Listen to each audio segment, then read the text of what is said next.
The Spin-off Podcast Network. This episode is brought to you by Amazon Business. We could all use more time. Amazon Business offers smart business buying solutions, so you can spend more time growing your business and less time doing the admin. I can see why they call it smart. Learn more at amazonbusiness.com. Hey Atlanta, say hello to Small Business Help from Apple. That's right, we're here to make starting and running your business simpler. From helping you choose the right devices to setting them up hassle-free, we can help you build your business in no time. Speak to a business expert and get the help you need at no cost whatsoever. At Apple, we're open for your small business. Go to apple.com/smallbusiness or visit an Apple store to learn more.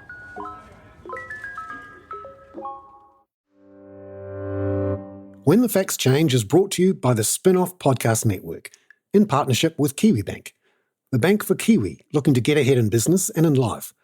A bank that delivers expertise and banking know-how, smart advice for business owners wanting to invest, grow their business or diversify. A bank that adapts with technology through the lens of its people and customers. It is a bank with heart that is driven by its purpose. Kiwi, making Kiwi better off.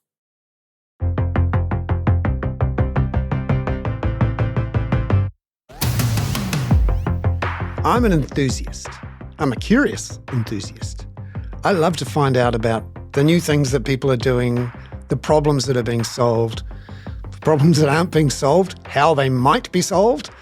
And in particular, I'm really interested in how we fund our welfare system, how we justify our spending in the welfare system, how it's being changed and cut and moved, or maybe increased or restructured, and in particular, whether it works. Because there's a lot of money being spent on all sorts of benefits and healthcare costs and all sorts of things that, on the face of it, may not make sense.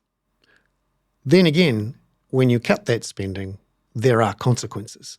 This week on When the Facts Change, we look at the issue of social investment with someone who's doing an awful lot of work in this area and has been for a while. The co-founder of ImpactLab, Maria English, talks this week about the issue of social investment and how you can measure the costs of spending money on, for example, a charity or a social services provider, and the returns you get in terms of not just their welfare and their well-being, but also in the saved costs in the spending system, the healthcare system, and in other benefits. A fascinating discussion which looks at using data to solve problems. There's a part of me that really should have been a data geek, some sort of actuary or Python-wielding model builder. I'd probably be a lot richer. But Maria English is doing this work day in, day out, and is really working closely with this whole social investment approach, which the government is focused on. That's this week on When the Facts Change. Well, kia ora, and welcome to When the Facts Change to Maria English, who is the co-founder of ImpactLab. Lovely to have you on the show, Maria. Tala falava, great to be here. Tell us about ImpactLab and your story. So ImpactLab's goal is to help make investment in social services work for communities so that people have the opportunity to live the lives that they choose. We started about 5 years ago, and the kind of genesis was seeing data which showed that about 15% of New Zealanders face really significant barriers to living the lives that they aspire to because of poverty, social isolation, lack of access to basic things like housing and healthcare. And what we kind of saw was that often mainstream government services that work well for the average New Zealander, like a school or a hospital, doesn't actually work particularly well for people with complex and diverse needs. And often that's where community organisations and charities step in to fill the gaps and really walk alongside people. But it's those very people, the nurses, the social workers, the youth mentors, who have the biggest opportunity to make a difference, who have the least access to information, particularly data from government and academia, that could help them really understand the depth of the difference that they're making and kind of demonstrate that to get funding and support to keep doing and growing their impact. So what sort of things are you doing with these charities, social service providers? What are you investigating and producing? So we connect them with information that they can use to help them do good better. And the way that we do that is we kind of go through a journey together of really trying to understand the difference they're trying to make in the community and where they see change occurring in people's lives. We then help them kind of work through their own data and evidence, like what do they know already about the difference that they're making? And then we combine that with government data and academic evidence to build a long-term view of the positive shifts that they're creating in people's lives. And we turn that into a set of metrics, the main one being social return on investment, or SROI, which basically says for every dollar that is given to this charity or this program, what's the value we can estimate is returned to the wider community in terms of higher incomes, reduced future government costs, and most importantly, better subjective well-being for the people whose lives are impacted. Because this is quite tempting and exciting, really, because if you could demonstrate that every dollar that's spent on improving someone's life actually returns, so to speak, to the taxpayer, society at large, X times 5 or 6 or 7, then you could argue, well, let's just keep pushing that button until, we get to 1-to-1. And that might actually work. So could you give us a sense of this, give us some examples of, it doesn't necessarily have to name the organisation involved, but how you modelled the spending of money and the potential returns and costs saved? So we worked recently with a community housing provider who focuses on housing people with severe and persistent mental health needs. So firstly, we sat down with the tenancy managers and the people who support people in the housing just to talk and hear the stories and kind of really understand, what does that work look like on the front line, what's involved, and how do they help people. And then we looked at their own evidence about who it is that they're working with. So we could see that it's people who often are in really unsuitable and unstable housing situations, as well as having a lot of healthcare challenges, as well as often being isolated from family or not having any family. And then we got data from the local DHB, which showed that prior to getting this tailored housing, people were spending, on average, over 100 nights a year each in hospital. So that's kind of the before picture of where people are starting from. We then looked at what is their tenancy management model, what's the quality of the housing that they provide. And what was important about this model of housing is that it was designed specifically for people with significant mental health challenges. So, for example, the housing's designed so you don't have to walk past 7 other people's windows to get to your house. And there's really flexible tenancy management where when people need more support to kind of sustain their tenancy, they can get that. And when they're doing well, they're just left to be independent and run their own lives. So that was the model. And so we were able to look at data about how many people were in the housing, how long were they there for, the quality of the housing, the intensity of tenancy management support. And then, of course, the question is, what changes as a result of that? And so there we looked at, going back to the hospital, what happened to hospitalizations? Because it's not the only thing, but it's a very visible thing. And amazingly, what we saw was that after getting the housing, the amount of nights that tenants were spending in hospital dropped from an average of over 100 to an average of 10. And then it stayed low for the next 5 years. So it was, in the end, a 92% reduction in avoidable hospitalizations. And of course, the bit that matters there is that people get to live in their home, not in a hospital. But of course, we can also put some value to that, because across those, I think it was about 120 people, there was $4.9 million worth of hospital capacity freed up because people could actually stay in their house and be healthier. So that was one key data point about effectiveness. But we were also able to look at the evidence base around, if you give this kind of housing to people with these kinds of challenges, what works and what's been shown to be effective. And we were able to, for example, estimate that family violence and addiction would decrease, people's physical health would increase because of the quality of the housing.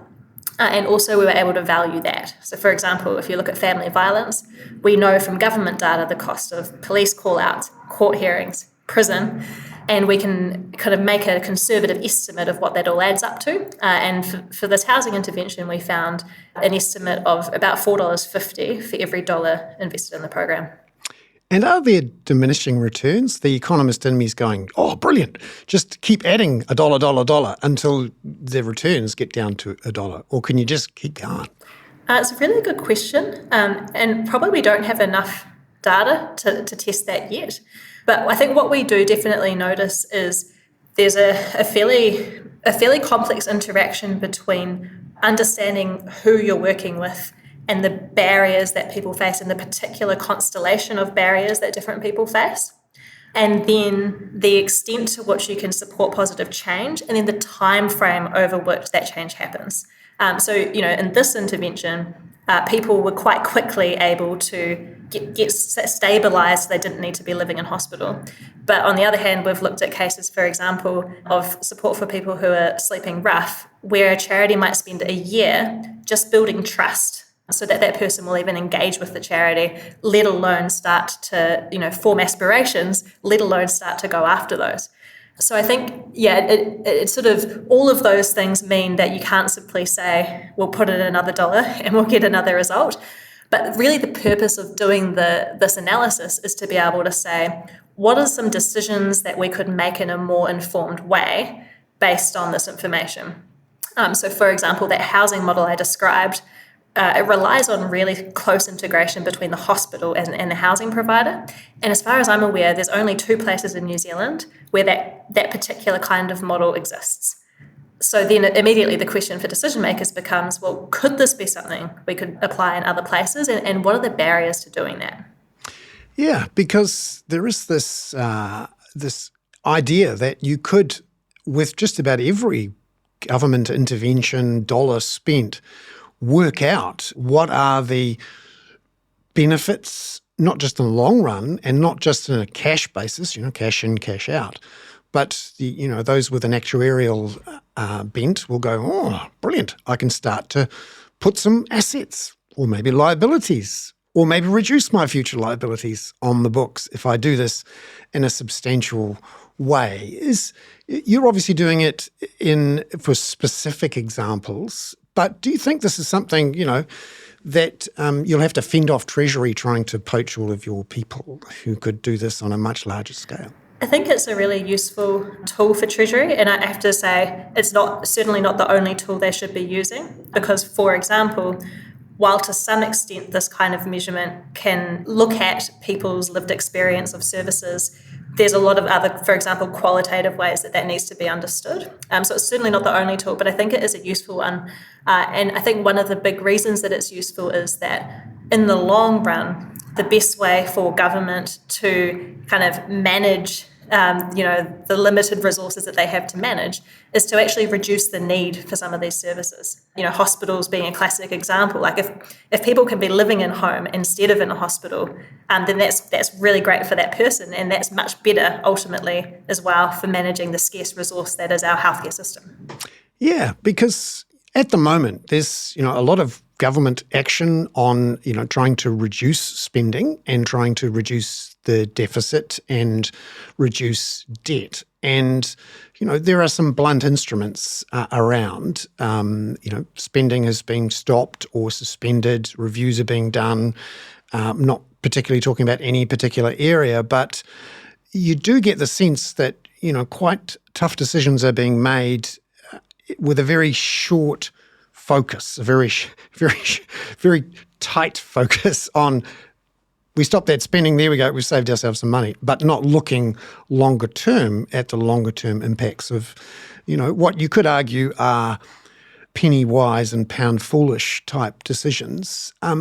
How do you think that this sort of thinking could be included more broadly in government? Because I can see how it's useful in case by case, but the real payoff, it seems to me, is, being able to look more broadly at, well, there's $15 billion here going into this area, and then in the long run, that's going to reduce our future liabilities by $250 billion. Now we're talking. So is that something that could be used in a broader way? Yeah, I think it can be. And sort of, I guess, it needs to be applied broadly, but the test at the end of the day is, does it lead to better decisions about where investment goes to create, observably better outcomes for the people that we care about and the people who most need effective services. So just to give you one little example, I heard of a case recently where a social service provider had a contract with government to deliver services to some at-risk young people. But because they were trying to control costs, they weren't willing to fund in that contract the kai or the food for the young people as part of the service. Now that's a cost control decision. But as you can imagine, if you're a young person who doesn't have food in the fridge at home and you're turning up to a mentoring program to get support, if you haven't eaten, there's no way you're going to be able to concentrate or engage with that program, right? So actually, as you said, it's sort of saving a bit of cost in the short term, but it kind of negates the whole rest of the probably tens of thousands of dollars of investment in that service because the young people can't concentrate and they're not in a position to be able to learn and engage. So that's really the question is how do we change that? How do we change that decision so the food's there so the young people can turn up and be focused and get what they want out of the process? And I think there's a couple of really important parts to how you could apply that more broadly. The first is to, as you said, just be longer term in terms of how we think about the impact of the investment. A classic example, getting people into jobs. Well, it's great to get people into jobs, but the real question is, A, can they stay in those jobs? Like, are they jobs that people want to do, that they like to do, that fit with their lifestyle, that they can keep over the long term? And B, what's the opportunity to lift incomes? Because you might be getting into a job, but it might be a really low paid job where you're not getting above the poverty line and you're still in extreme stress and you can't get that intergenerational lift for your kids to go further. So I think just looking along longer timeframes, and government has a lot of the data to do that. I think that's the key thing. The data is there, but it's got to be used in that way. And then the second thing is taking a more holistic view of impact, and this is something we hear a lot from the front lines, is, you might be a charity that's got a contract with the Ministry of Education to help increase school attendance. But actually, to increase school attendance, you need to help the parents get a healthier relationship between them so that they can then create a more stable environment for their kids. You might need to stabilise the housing situation. You might need to help people sort out a debt issue. So people don't live their lives in terms of government departments. And if we keep looking at investment and outcomes in terms of government departments, we're going to miss the point of holistically what it takes to support people to make positive change, and also the scope of the benefits when we do invest in frontline services that can achieve that.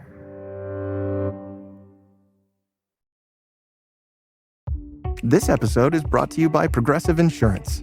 Do you ever find yourself playing the budgeting game? Well, with the Name Your Price tool from Progressive, you can find options that fit your budget and potentially lower your bills. Try it at progressive.com. Progressive Casualty Insurance Company and Affiliates. Price and coverage match limited by state law. Not available in all states. When you need mealtime inspiration, it's worth shopping Kroger for thousands of appetizing ingredients that inspire countless mouth-watering meals. And no matter what tasty choice you make, you'll enjoy our everyday low prices. Plus, extra ways to save, like digital coupons worth over $600 each week and up to $1 off per gallon at the pump with points. So you can get big flavors and big savings. Kroger, fresh for everyone. Fuel restrictions apply.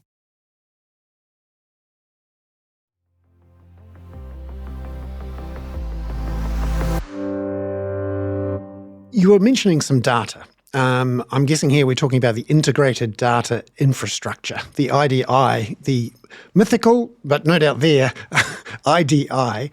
Can you tell us about what sort of information can be used? Obviously, it's anonymized, so we're not talking, here's the name and address and things, but how that is used and how you can have the data base to be able to say, if I invest $1 here, it's going to save us $10 there.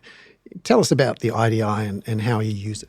So the IDI is a linked data environment which joins up data about how people are journeying through government services over their lifetime. So there's millions of data points in there. And as you said, it's anonymized And there's very rigorous governance over how people can access that and the purposes for which they can use it.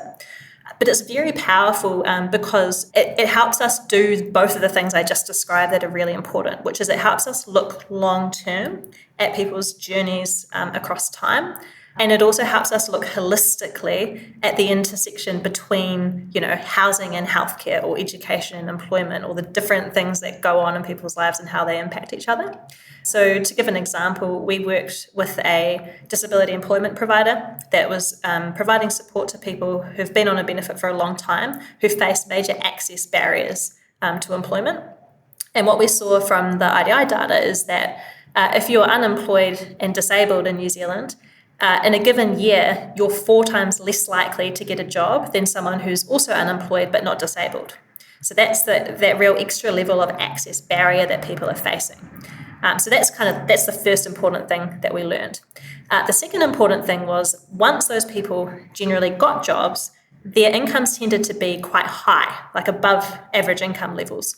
And we don't know exactly why that is, but our hypothesis was that a lot of the times these people are highly skilled and often have tertiary degrees or like really good qualifications, but they face additional other barriers that mean they can't get these really good, well-paying jobs, even though they can do them really well. And in fact, that was kind of borne out when we looked at the community provider and their work, as they were able to get people sustainably placed into well-paid jobs in STEM and like tech industries by fostering a pipeline and particularly helping employers get over the constraints that meant they were less likely to hire someone who's an access citizen. There's a secret data geek inside me that wants to burst out sometimes. And I'm thinking that in your role, you get to see inside the data and you start to feel it like it's a flow of water, or it starts to look to have multiple colours. Those people who can see sound and colours.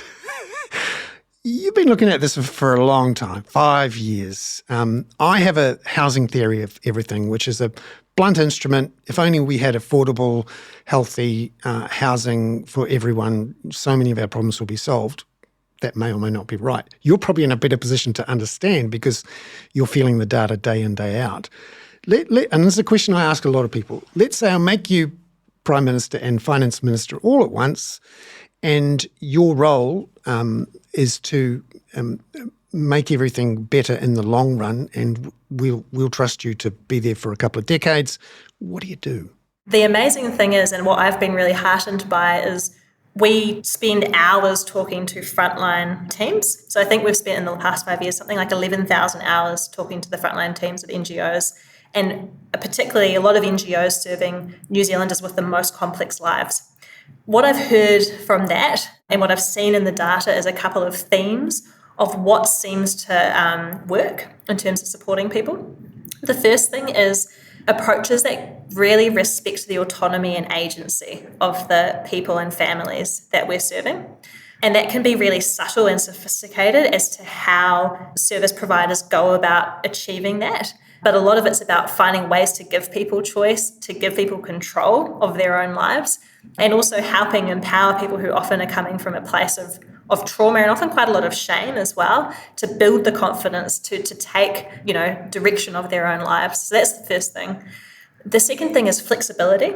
So I'll never forget hearing about a charity that got funded by a funder to, support kids with their education, and that was the domain the funder cared about. But that charity quickly realised because the housing quality was so poor for these kids, they were going back to a mouldy, overcrowded house where they couldn't do their homework, they couldn't concentrate, they couldn't sleep. And that was a key driver of the poor education outcomes. But they couldn't get the funder over the line to enable them to use the funding to address that, even though that was the issue that needed to be addressed. So I think we see that services that can achieve really transformative change are often very flexible in their approach, and they can respond to which of the 8 or 9 things that a family is facing this week need to be addressed. And they don't try to be everything to everyone, but they're effective in using partnerships and really understanding their strengths and the strengths of others in the ecosystem to wrap the right support around families. So that's the second thing, is flexibility. And then I think the third is attentiveness to the family and relational context that people are in. And I heard an iwi leader describe this recently, that the iwi should be like the immune system. So it kicks in when it's needed for people, but that whānau have strong, resilient relational networks so that they don't need to depend on the government or on a charity or a social service provider unless it's really necessary.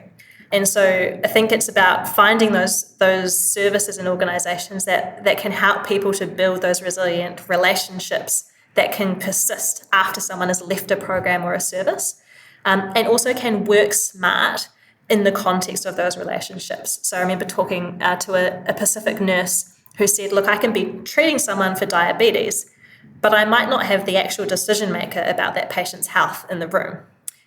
And I think a lot of times the way we deliver services isn't informed by that understanding, which is cultural, but it's also just relational. And we need to understand that because if we don't, often the things we try to do to help don't help, and in the worst cases can make it harder. So flexibility and agency, both of those things require trust. And we've built ourselves a governmental system and a way of thinking about the government paying money to people that the taxpayers want accountability, and they don't want to see a headline in a paper that says undeserving person got money from taxpayers. And therefore you end up with this very complex, sometimes intrusive system which says guilty until proven innocent, and we actually don't trust you. And the reason we don't trust you is that we fundamentally don't think the state should be giving money to individuals. How do you get that flexibility and that agency if the state doesn't trust the people who get the money? Yeah, I think that's kind of the nub of the issue. And I know for community providers, there's a real cost of that, in that they spend a heck of a lot of time administrating, often, to be honest, kind of pointless reporting to government contracts, but also to philanthropic funders, because the trust is not there. Whereas when the trust is there, they can really fly, they can do what needs to be done, and they can spend that energy on the families rather than on chasing up this arbitrary data point for that system. So yeah, I think it's a really important piece of the puzzle. I think sort of my take on this is we should trust but verify. So we should trust, but also we do need to be able to verify, and there is an accountability piece to verifying, that what we're doing is having the impact that we want. And it's not really so much, to police it as it is, because there will be some level of fraud that needs to be managed, and we need processes for that. But that's, I think, the minority of cases. But really it's so that we can be accountable to the people that we say we care about. So if we say, we want to address youth homelessness, then if we're holding ourselves accountable to those young people, then we should make a pretty good effort to understand what their situation is, whether our investment's even getting to them, let alone is it helping and in what ways. So I'm thinking, there's ways to do that with data. So we worked recently with a group of community nurses in Aotearoa, and they work to engage people who are totally disconnected from the mainstream healthcare system. They've experienced deep trauma, deep mistrust in the system. Colonialisation is a big part of the historical story behind that. So that is very complex, delicate work of building trust over a very long period of time. And that's hard. It doesn't fit, a nice table in a contract somewhere. And what they've found is that for some families, it takes 5 touch points before they'll engage with the nursing team. For some families, it takes 25 touch points. Now, the bit that we can verify is that 3/4 of the families in the year that we looked at, 3/4 of the families ended up either enrolling in mainstream healthcare or building resilience to a point where they can access it when they need to. So we can verify, even if we can't always understand or specifically describe the process by which they got there. And just finally, there is an argument that one of the great successes of Aotearoa's social welfare system and society is that elderly poverty is relatively low in our country versus other countries. Some people argue that's because there is a universal payment that isn't means tested, it isn't income tested. There's quite a different political vibe around it. The vibe is they're of an age where they deserve it and we shouldn't question it, and they can work on top of it and keep the money. And it's completely different to the other types of payments that go out to everyone else. Is there an argument to say, actually, rather than trying to be very targeted and very granular about it, just make sure everyone's got a home and a decent income, has access to a hospital without having to pay a bill or prove who they are, has access to a school in the way that our schools are universally available now. Isn't that a better way to do it than trying to target everything? Yeah, I mean, I think the outcome of everyone having access to those things certainly would shift things a lot. I think the challenge comes around how do you get people access to those things? And what we've observed is that for people with complex lives and a lot of different challenges and things going on, often mainstream services just aren't set up for their specific needs. And that's not because those services aren't good.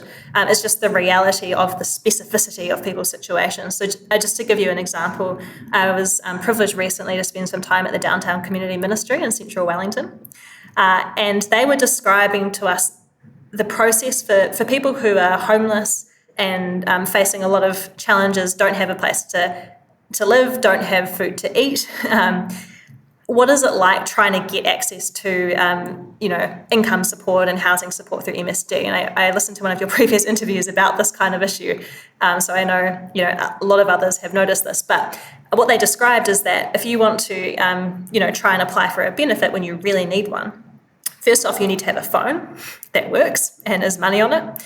Then you need to be able to call and wait for, it might be 30, 40, 50 minutes for someone to pick up the phone on the other side.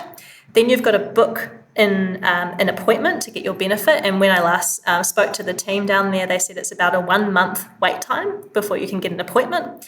Then you turn up to the appointment and there's a security guard at the door, there's windows everywhere, there's crowds, there's staff that you don't know who are on tight time constraints, who aren't trained to deal with, your situation and don't have any flexibility because they've got to follow a standardized protocol. Now, it's just not that surprising that it's really difficult for people to access the benefits that they are eligible for and desperately need under that system.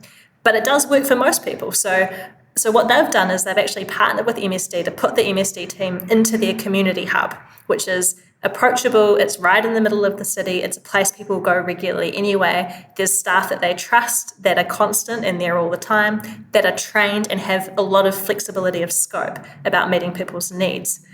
So the outcome is the same. People got the thing that they needed. But the way that we got there was by, rather than expecting people to organise their lives around the services, we organised the services around their lives.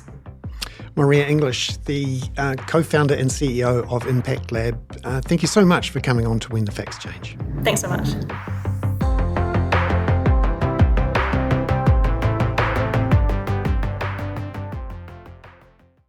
When the Facts Change was brought to you by the Spin-Off Podcast Network, together with KiwiBank. Visit kiwibank.co.nz to find out how KiwiBank are making Kiwi better off.